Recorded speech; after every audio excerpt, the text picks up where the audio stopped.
Le message, je crois, il est simple. Le président nous a instruit de venir dans les communes et passer son message. Nous ne sommes pas venus pratiquement pour assainir, parce que c'est la responsabilité évidemment de la population. Nous sommes venus pour donner le temps et lancer une campagne, parce que nous avons des structures qui aujourd'hui font de ça, c'est une activité principale. Ils sont spécialisés pour cela. Nous, en tant que membres du gouvernement, en venant ici, c'est pour donner le ton, c'est pour sensibiliser, c'est pour faire les remarques. Alors, qu'est-ce que nous avons fait pratiquement? Quand nous sommes venus, nous nous sommes d'abord rencontrés avec la délégation spéciale pour passer le message en leur disant que c'est la responsabilité des familles, c'est la responsabilité des carrés, c'est la responsabilité des chefs de quartier, c'est la responsabilité de la délégation spéciale de nettoyer leur commune et que ce n'est pas l'État qui viendra faire ce travail-là à leur place. Et qu'il était donc important que nous partons voir les acteurs sur le terrain et passer ces messages. Donc avec la délégation spéciale, nous sommes donc allés dans les marchés, nous avons rencontré les femmes.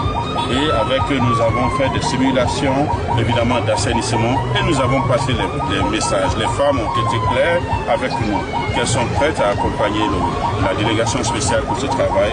Elles sont prêtes à accompagner la direction nationale de l'assainissement, mais elles ont posé des problèmes.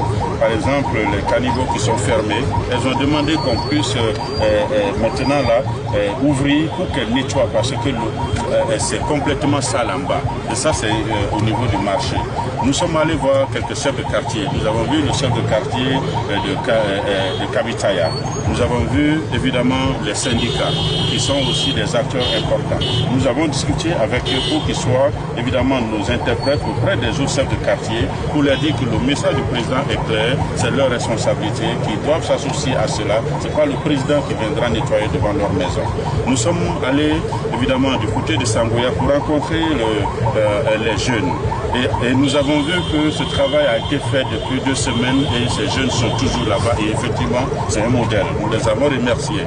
Et nous avons rencontré les PME d'assainissement. Et ça, c'est un message extrêmement important. Nous avons vu que les acteurs de ces PME, ceux qui nettoient, ceux qui poussent les tricycles, ce sont des Lyonnais. Et ces Lyonnais-là, ils ont intervenu en anglais et nous les avons traduits pour dire qu'ils sont très fiers d'être au service de la communauté. Ils sont fiers de leur travail parce que, évidemment, servir la communauté, c'est une vocation, même s'ils gagnent de l'argent, mais c'est une fierté. Et ce message, la sonne, en tant que ministre de la Jeunesse, ça m'a touché. Parce que je ne peux pas comprendre que ma jeunesse, qui représente 80% de la population, ne soit pas celle qui fait, sont des Lyonnais qui viennent nettoyer devant nos maisons. Ça, c'est extrêmement important et je voudrais que ce message passe et toute la jeunesse doit le comprendre pour que cette fois-ci, le ministère de la Jeunesse, en collaboration avec le ministère de l'administration du territoire, le ministère des infrastructures et évidemment de l'habitat, puissent travailler ensemble pour que les jeunes prennent leurs responsabilités.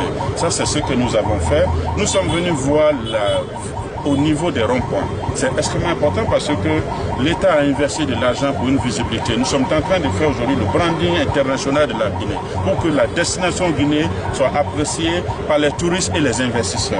Et quand ils viennent, ils ont des zones à regarder où ils prennent les photos. Nous avons mis nos symboles comme ici, évidemment notre icône de la musique guinéenne, je trouve ici. C'est là où les touristes doivent venir. Mais vous-même, vous voyez le niveau de délabrement qui montre que nous n'avons complètement, ce n'est pas une question d'argent. Je crois que c'est juste une question de responsabilité et nous avons responsabilisé la commune et les autorités pour leur dire que ces ronds-points-là ne sont pas aménagés pour rien. Ils sont aménagés pour être une vitrine pour tout le monde. Pour la commune n'en a que 2, alors ça doit être une responsabilité. Et nous avons rencontré quelques opérateurs économiques, les commerçants, pour dire que c'est leur responsabilité aussi dans les marchés. Et je crois que nous avons vu l'ensemble des acteurs et nous avons donc demandé que des dispositions soient prises. S'il faut diviser pratiquement la commune en des morceaux de kilomètres linéaires, il faut le faire et responsabiliser des personnes par kilomètre linéaire. Et ceci permettra évidemment de résoudre le problème. Et ensemble, ce que eux ne peuvent pas faire, l'État pourra le faire pour pouvoir, par exemple, les caniveaux, par exemple, les gros travaux qu'ils ne peuvent pas faire au niveau de la commune, ça revient évidemment au niveau du gouvernement. Mais ce n'est pas la responsabilité du gouvernement de venir ramasser, ce n'est pas la responsabilité du gouvernement de venir payer les PME, c'est vraiment la responsabilité de la communauté et c'est un acte citoyen que nous appelons à ce que ça va. C'est pour ça que nous sommes là.